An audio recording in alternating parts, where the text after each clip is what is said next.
우리가 지난주 봤던 말씀 여러분 기억하실 줄로 압니다. 바울을 죽이기 전에는 내가 먹지도 않고 마시지도 않겠다라고 했던 40명이 있어서 이제 그 소식을 바울의 생질 조카가 우연히 듣고서는, 그리고는 이제 그 사실을 알려줌으로 인하여서 급히 그 밤에 이제 천부장이 군대를 동원하여서 바울을 호송해서 오늘 여기 나오는 대로 이제 가이사랴라고 하는 곳에 이제 들어가게 됩니다. 먼저 여기에 31절에 보면 안디바드리라고 하는 이 이제 장소가 나오는데, 여기는 이제 거쳐서 가는 곳입니다. 그래서 예루살렘에서부터 시작해서 안디바드리를 거쳐서 그 위쪽 그 끝에 있는 바닷가 쪽에 있는 가이사랴. 가이사랴는 보통 가이사랴 빌립보라고 얘기도 하는 그런 지역인데요. 그 지역으로 이제 호송을 해서 글로 가게 되는 것입니다. 그래서 이제 바울을 데리고 이렇게 갈 때에 32절에 보니까 이튿날 기병으로 바울을 호송하게 하고, 그 앞에서 보니까 기병뿐만 아니라 여기에 뭐 그 병거도 있고 뭐 여러 그런 그 창병도 있고 보병도 있고 뭐 이런 이제 그 여러 군인들이 있었는데, 오늘은 여기 이제 다 돌려보내고 이제 어느 정도 안전이 확보된 다음에는 기병만을 통해서 호송해서 그리고는 들어가도록 하고, 가이사랴에 들어가서 총독에게 편지를 주었다. 그래서 이제 바울이 이제 그 이제 총독 앞에 서 있는 거예요. 그래서 바울이 이제 그 편지를 읽고서는 34절에 보니까 네가 어느 영지 사람이냐 이렇게 물었더니 길리기아 사람이다라고 하는 것을 말을 합니다. 길리기아 다소가 본인의 이제 출신지고 고향인 거죠. 그래서 이제 이쪽 영내에 속해 있는, 다른 곳으로 보내지 않고 이곳에서 관할하는 그런 이제 재판을 받게 되어져야 된다라고 하는 것을 총독이 확인하게 되는데요. 오늘 35절에 보니까 이르되 너를 고발하는 사람들이 오거든 내 말을 들으리라 하고는 헤롯 궁의 그를 지키라 명하니라. 헤롯 궁이라고 하는 것은 당연히 이제 그 왕궁이고, 헤롯이 분봉왕으로 이제 이렇게 자기를 위해서 만든 하나의 궁이 될 텐데, 이 궁에 이제 총독이 관저로서 거기를 사용하고 있고, 거기에는 이제 그 죄수들을 이렇게 가두는 그런 이제 장소들이 따로 이렇게 분류가 되어져 있었다 이렇게 얘기를 합니다. 그래서 이제 헤롯궁 이런 곳은 총독이 거하는 그런 관저니까 어느 곳보다도 경비가 삼엄하고, 그래서 바울을 안전히 지킬 수 있는 그런 장소로서 적합한 곳인데, 오늘 생각보다 여기에서 바울의 있던 기간들이 굉장히 길어져요. 우리가 이제 다다음 주쯤 아마 보게 되어질 텐데, 여기에 보면은 우리 24장 제일 마지막 절 27절에 보니까 이태가 지난 후에 2년이 지난 후에 여기에 이제 그 거기까지 이제 바울이 구류하여서 거기에 머물러 있는 것입니다. 그러니까 뭐 금방 이렇게 재판받고 금방 어떻게 될 것 같았는데 그러지를 못하고 긴 시간 동안 이렇게 머물러 있는, 그래서 연금을 당하는 것처럼 이제 잡혀져 있는 그런 일들이 있게 되는 거죠. 사람은 이렇게 그 어떻게 어떤 과정을 거쳐서 어떤 삶을 살아가는지를 우리가 좀 그걸 이해한다고 하는 것이 참 어렵습니다. 여러분 그런 그 생각을 해보셨는지 모르겠는데, 평생 이제 또 이 보수동 이쪽 지역에서 이렇게 거주하면서 또 사셨던 분들은 내가 허구 많은 지역 중에서 왜 보수동에서 이렇게 뭐 그냥 토백이처럼 이러고 살아갈까? 뭐 여기가 그렇게 뭐 특별하게 아주 그냥 뭐 기가 막힌 장소, 세상에 없는 장소라서 그런 건가? 어떻게 하다 그렇게 됐을까? 뭐 그런 생각을 혹시 해보는지 모르겠어요. 저는 이제 그 지난번에 언젠가도 한번 말씀드렸는데 가끔 그런 생각을 하거든요. 뭐 제가 그 고향은 마산이지만 거기 있다가 신학교 가기 위해서 서울로 올라가서 공부를 거기서 이렇게 쭉 하고 사역도 하다가, 또 이제 그렇게 뭐 이른 나이도 아닌 거의 40 다 되어서 미국으로도 유학 갔다가 거기서 이제 곧 돌아올 거라고 생각했는데 뭐 처음에는 한 1년 정도 있게 되지 않을까 그랬는데 거기서 12년을 이렇게 거주하면서 사역도 하고, 또 LA가 아닌 무슨 애리조나라고 하는 정말 가보지도 않은 그런 땅까지 가서 사역을 하다가, 또 거기서 사역할 때는 거기서 이제는 뭐 담임 목사로 거기 부임을 했으니 은퇴할 때까지 여기서 사역을 해야지, 그런 마음이었는데 또 하나님께서 방향을 트셔서 이곳 부산에 이르기까지, 우리 교회까지 저를 인도해 주셨습니다. 근데 어느 것 하나도 계획이 없었던 일들이었어요. 계획이 없고 뭐가 뭔지도 모르는 가운데 그냥 마치 그냥 내 의지랑은 상관없이 이렇게 움직여지는 것 같은 그런 이제 생각을 하죠. 우리 인생이 그런 것 같아요. 계획한 대로 다 되어지는 것도 아니고 우리가 계획하지 않은 가운데에서도 하나님께서 인도하심을 이렇게 보게 되면 그게 때로는 우리에게 기가 막힌 거예요. 야, 이거 참 놀랍구나, 참 희한하구나, 그런 생각이 이렇게 들 때가 있는 것이죠. 오늘 바울을 보면 좀 그런 게 있습니다. 바울이요, 본인이 가고 싶은 대로 선교 여행을 한 것도 아니에요. 때로는 하나님께서 가고자 하는 길을 막으셨던 적도 있고 자기가 생각하지 않은 곳으로 하나님이 이렇게 이끄셨던 적도 있었어요. 그런 가운데 1차 선교 여행, 2차 선교 여행, 3차 선교 여행, 이런 선교 여행들을 거치면서 많은 그런 고생과 어려움을 말할 수 없이 겪었습니다. 가는 곳마다 환영을 받은 것도 아닙니다. 때로는 그 가운데에서 참 박해를 받고 어려움을 겪었던 적도 있었을 겁니다. 자, 그런 가운데에서 오늘 이제 마지막을 향해 달려가는 이 바울의 여정이에요. 오늘 그런 바울을 죽이기 전에는 내가 먹지도 않고 마시지도 않겠다라고 했던 이런 무리들이 있을 만큼 지금 위험한 지경에 이르렀을 때 하나님이 이 바울을 어떻게 보호하시고 어떻게 인도하시냐는 거죠. 우리가 생각할 때는 하나님의 일을 하는 이 하나님의 사도인이 천사를 보내주셔서 말 그대로 바울을 해코지하려고 오는 이 사람들을 그냥 뭐 오다가 돌부리에 콱 걸려서 넘어지게 만들든지 아니면은 뭔가 사고를 당해서 바울을 해치지 못하게 만들든지 하나님이 강권적으로 그렇게 보호하여 주셔야만 된다, 이렇게 생각할 수도 있고요. 또 하나님께서 안전한 곳으로 그를 옮기셔서 어떻게 바울을 추종하는 무리들 속에 다시 이렇게 쌓여서 그가 이렇게 안전하게 보호를 받는 그런 것을 또 생각할 수도 있는 것이죠. 그런데 하나님의 인도하심은 여기도 아니고 저기도 아니고 어디였습니까? 우선 가이사랴라고 하는 그곳에 군인들을 통해서 호송을 받아서 그곳에 있는 헤롯궁으로 들어가서 거기에서 2년이라고 하는 시간들 동안 머물러서 그가 그곳에 있게 되었다라고 하는 겁니다. 그곳에서 그는 어떻게 보면 가장 안전함을 느낄 수 있는 그런 장소에 머무르게 된 거예요. 하나님의 은혜고 역사였던 것입니다. 그 누가 있어서 총독이 있는 관저에 들어가서 바울을 해코지할 수가 있겠어요? 그러니 바울은 거기보다 더 안전한 장소, 물론 하나님의 그늘 아래에 있는 곳이 가장 안전하고 좋은 곳이지만 하나님이 그 장소를 사용하여 주셔서 하나님이 그곳을 안전하게 지켜주시더라, 그런 것이죠. 어떤 분이 운전을 하다가 이 내비게이션을 켜놓고서는 운전을 하는데 길을 잘못 들었어요. 엉뚱한 길로 들어간 거예요. 그랬더니 내비게이션이 뭐라 그래요? 경로를 이탈하였습니다. 경로를 이탈하였습니다. 막 그러고는 막 얘기를 하는 거예요. 그래서 아니 내가 생각할 때는 이 길로 가는 게 맞는 것 같아서 이렇게 왔는데 계속해서 경로가 이탈되었다고 얘기를 하니까 이 사람이 짜증이 났어요. 그래도 내비게이션 말을 한번 믿어보자.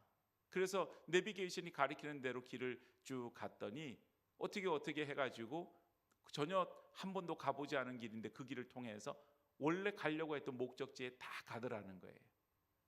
그래서 이 사람이 이런 생각을 했대요. 뭐라고 생각하냐면 역시 하나님과 내비게이션은 길이 막히면 새로운 길을 열어주신다. 여러분, 하나님께서는 한 가지 길을 가지고 계시는 게 아니에요.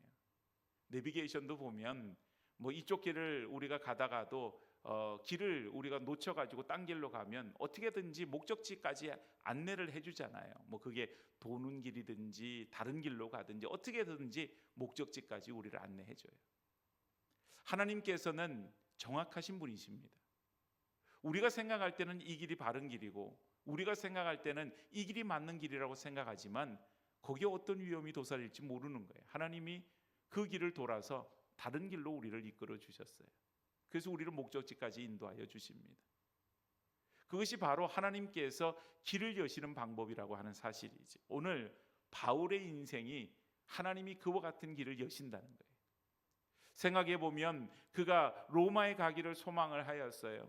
로마에 가는 길은 여러 가지 많은 길이 있지 않겠습니까? 그가 이전처럼 선교 여행으로서 로마로 갈 수도 있었을 거예요. 배를 타기도 하고 어떻게 해서 로마도 갈 수도 있었겠죠.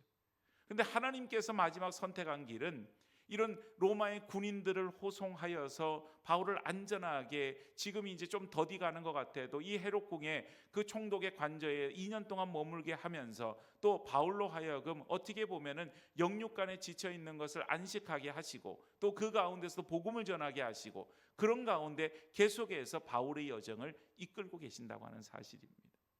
오늘 여러분, 우리의 삶이 좀 더디 가는 것 같기도 하고 더디 뭔가가 이루어지는 것 같기도 하고, 그래서 이게 안 되는가 보다 우리가 그렇게 낙심할 때도 있지만, 하나님 마음 먹으시고 하나님이 이루시고자 하는 일에 어떤 장애물들이 그 일들을 막을 수가 있겠어요?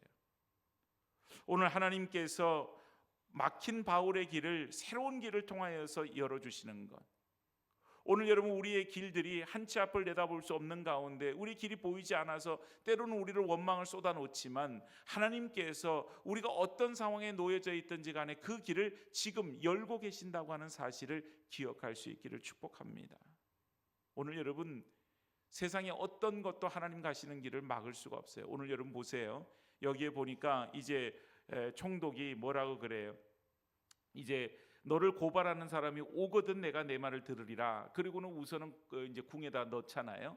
그리고 나서 24장을 넘어가 보니까 1절에 닷새 후에 5일이 지난 다음에 대제사장 아나니아가 어떤 장로들과 한 변호사 더둘러와 함께 내려와서 총독 앞에서 바울을 고발하라.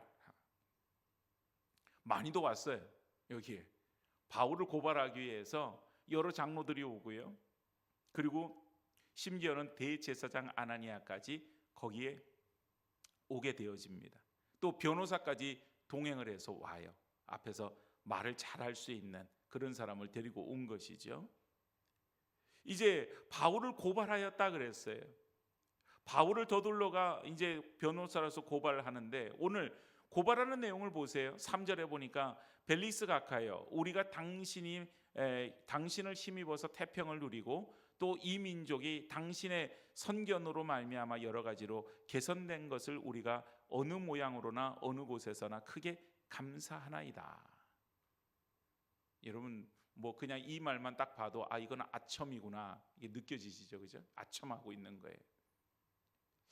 하나님의 대제사장이 하나님을 찬양하고 하나님의 뜻을 구하는 것이 아니라 어떻게 하든지 이 바울이라고 하는 이 사람을 죽이기를 원해요.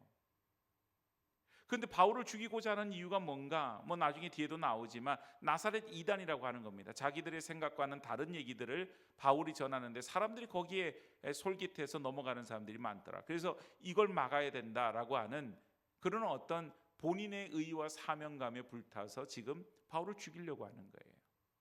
그런데 그 방법을 보니까 뭐 전혀 신앙적이거나 이런 방법 아니죠.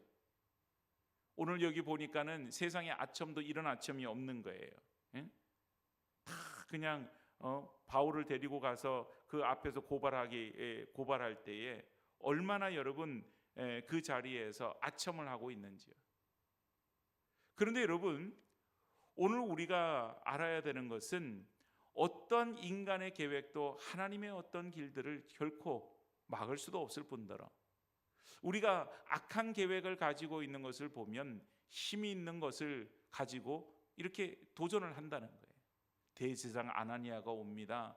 많은 장로들이 거기에 동참을 합니다. 거기에 또한 변호사까지 대동을 하고 옵니다. 반대편은 누가 있어요? 바울 혼자 있는 거예요. 그러니까 여러분, 수적으로도 불리합니다. 그리고 이렇게 이제 이런저런 그 영향력이 있는 사람들이 와서 이렇게 얘기할 때 그것만으로도 이 재판이 지금 어디로 흘러갈 건가, 그냥 재판만 딱 놓고 보면은 바울은 절대적으로 불리한 거예요. 그리고 나서 하는 얘기가, 변호사가 아주 그 벨릭스 각하여 그러면서 그 총독을 띄워주는 거예요. 그러면서 당신을 더 괴롭게 아니하려 하여 우리가 대강 여짜옵나니 관용하여 들으시기를 원하나이다. 아주 뭐 그냥 변호사답게 말 한마디 한마디가 그냥 상대방의 마음을 혹할 정도로 그렇게 언변을 가지고 이야기를 합니다. 자, 그리고는 이제 얘기하는 것이 5절이 본론이에요.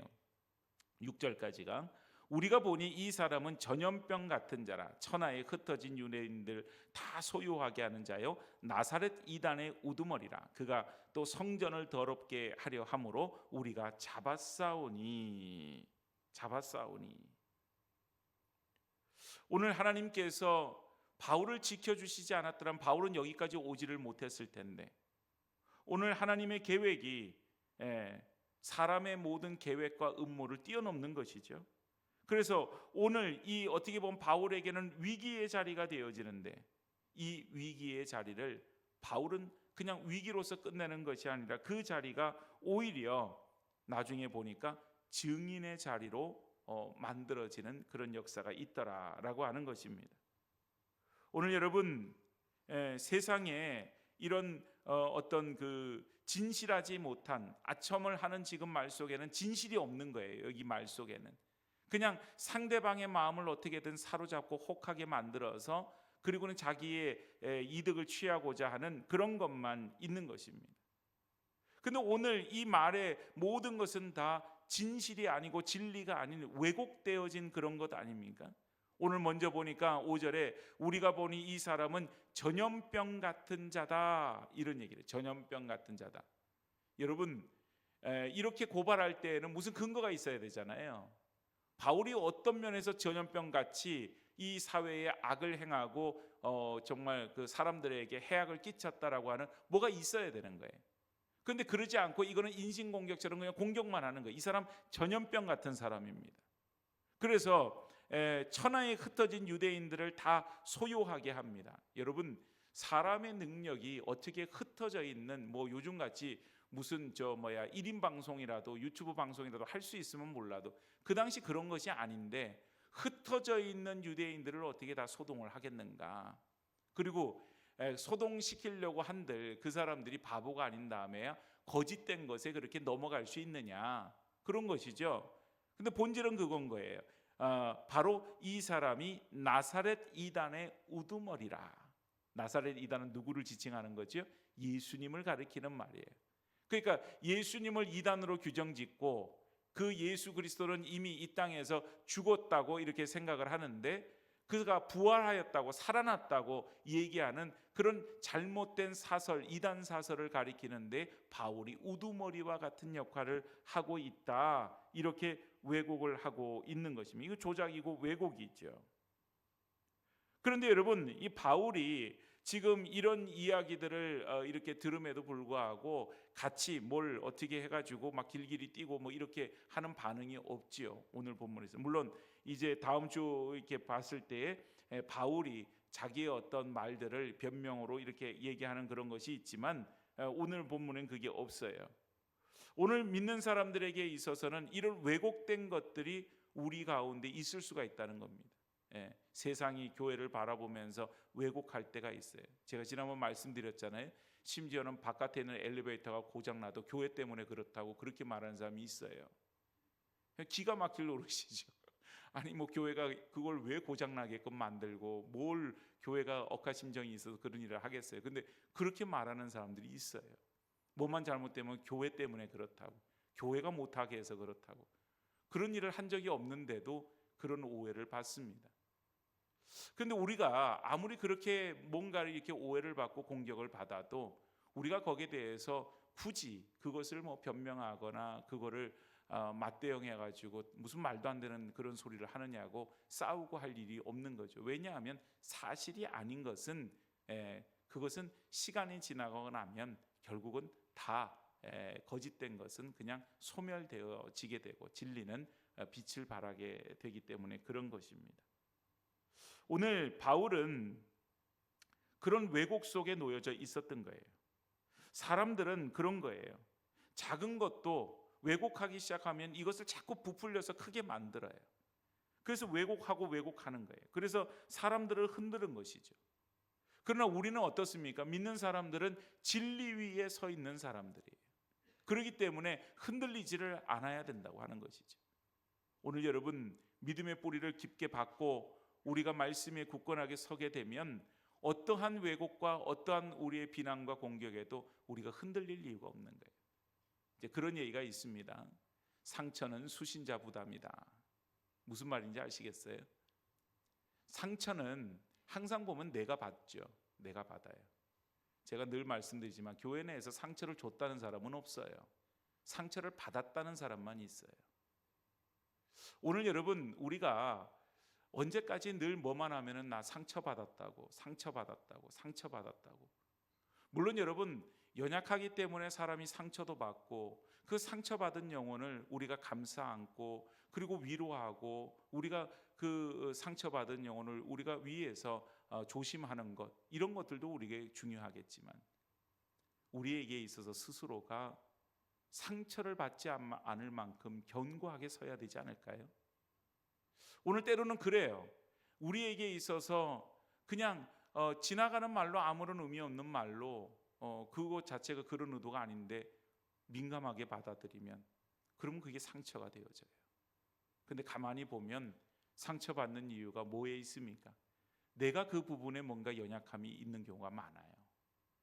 내가 그 부분에 있어서 건드려졌을 때 그게 아프다고 하는 것은 아직까지 치유되지 않은 뭐가 있는 거죠, 거기에. 그래서 여러분, 자꾸 사람들이 뭘 말하고 어떤 것을 하는 데에 상처를 받는다. 이것은 상처를 주는 사람을 탓하기 이전에 내 안에 이 상처를 받을 만큼의 어떤 뭐가 지금 아직까지 치유되지 않은 부분이 있지는 않는지를 돌아보는 일이 먼저 중요합니다. 그래서 하나님 앞에 이 문제를 놓고 기도하고 하나님 치유하심을 경험하게 되어지게 되면 더 이상 그 문제는 우리에게 있어서 상처가 되지가 않는다고 하는 사실이에요. 오늘 여러분, 우리가 견고해져야 돼요. 견고해지는 방법은 다른 방법이 없어요.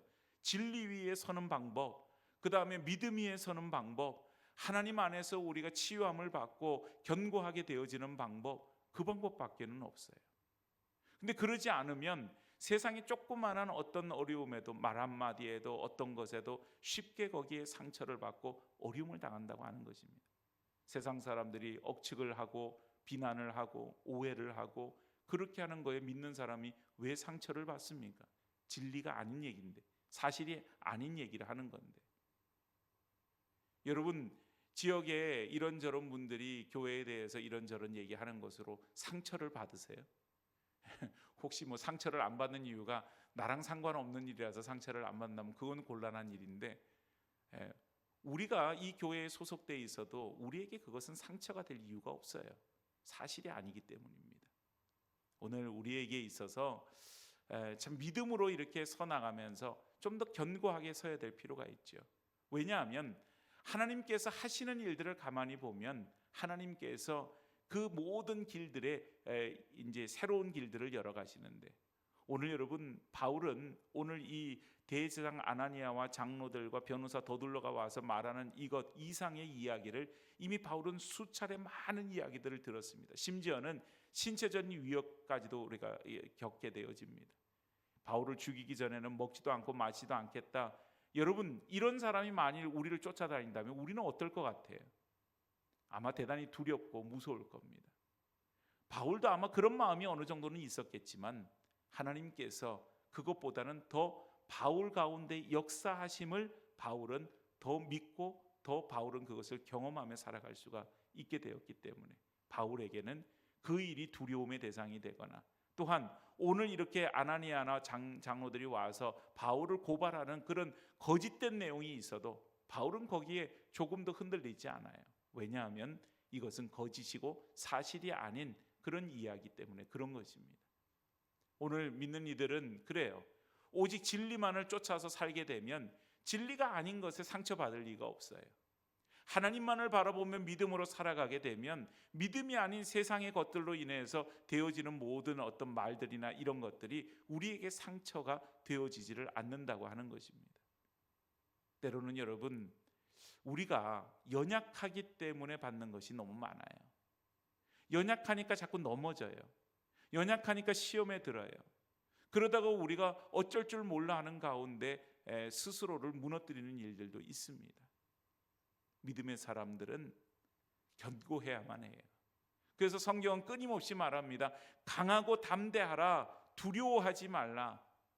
오늘 여러분 이것이 꼭 여호수아에게만 하는 얘기겠어요? 아니면 성경의 어떤 인물에게만 하는 얘기겠어요? 아니에요. 우리 모든 믿는 자에게 하나님 그걸 요구하십니다. 왜냐하면 우리가 이 땅 가운데에서 그거에 흔들릴 만큼 우리가 연약해서도 안 되고 그럴 여유조차도 우리에게는 없다는 거예요. 하나님 바라보고 복음을 위해서 살아가는 사람은 복음을 위해서 뛰어다니기에도 우리는 바빠요. 오늘 바울은 지금 어떻게 보면 눈으로 보여지는 현실은 잡혀 있습니다. 헤롯궁이라고 하는 곳에 잡혀 있고, 또한 참 거대한 그런 그 유대의 그 지도자들에 의해서 그 음모를 경험하고 고발을 당하고 지금 이 총독 앞에서 지금 위태롭게 그렇게 서 있어요. 근데 바울은 혼자 있는 것 같아도, 그들은 변호사도 왔고 그들에겐 대제사장이나 이런 유력자들이 왔지만 바울은 혼자 있는 것 같아도 혼자가 아니에요. 오히려 주님께서 바울과 함께 하여 주십니다. 그렇기 때문에 바울이 지금 당하는 여러 가지 어려움은 하나님께서 능히 이길 수 있는 그런 힘과 능력을 바울에게도 주시고 그 모든 환경과 형편들을 바울로 하여금 이렇게 인도해서 그 모든 것을 이겨낼 수 있도록 그렇게 역사하여 주시는 줄로 압니다. 오늘 여러분, 하나님 하시는 일을 누가 알아서 우리가 참 작은 일에 지금 현재 일들만 바라보고 낙심하고 있다면 좀 그것은 눈을 들어 산을 보아라, 너의 도움이 어디서 올까? 천지를 지으신 여호와에게서로다. 우리가 아까 찬양으로 고백했던 것처럼 시편 121편의 그 고백처럼 우리의 도움이 어디서 오나? 우리의 도움이 세상의 어떤 것으로 유력한 사람으로부터 혹은 오늘 여기 아나니아가 데리고 온 더둘로와 같은 그런 변호사를 통해서 우리가 도움을 받을 것인가? 아니에요. 하나님께서 우리의 변호사가 되어주시고 하나님께서 우리의 유력자가 되어주시고 하나님께서 환난 날에 우리의 큰 도움과 힘이 되어주실 줄로 믿습니다. 오늘 우리에게는 그 믿음으로 살아가는 거예요. 그래서 어떤 일을 만나도 두려워할 것도 낙심할 것도 없고 오직 누구만 바라봐요? 하나님만을 보는 거예요. 천지를 지으신 하나님을 우리의 도움으로 삼는다니 세상에 이렇게 커다란 우리에게 위로가 되고 힘이 되고 격려가 되는 게 어디가 있어요? 세상에 누가 있어서 하나님을 감당할 수 있겠습니까? 세상에 누가 있어서 하나님을 대적할 수가 있어요? 그런데 그 천지를 지으신 여호와께서 우리를 지키실 때 졸지도 아니하시고 주무시도 아니하시고 우리를 지켜주시고 우리의 출입을 지금부터 영혼까지 지켜주시겠다고 약속하고 있습니다. 그 약속으로 우리가 지금 이 자리에 있게 되어지는 줄로 믿습니다. 오늘 눈을 들어 주님을 바라보고 새 일을 여시고 새 일들을 진행하시는 그 주님의 역사 속에 오늘도 믿음으로만 굳건하게 살아가는 믿음의 사람들 다 되어지기를 주의 이름으로 축복합니다.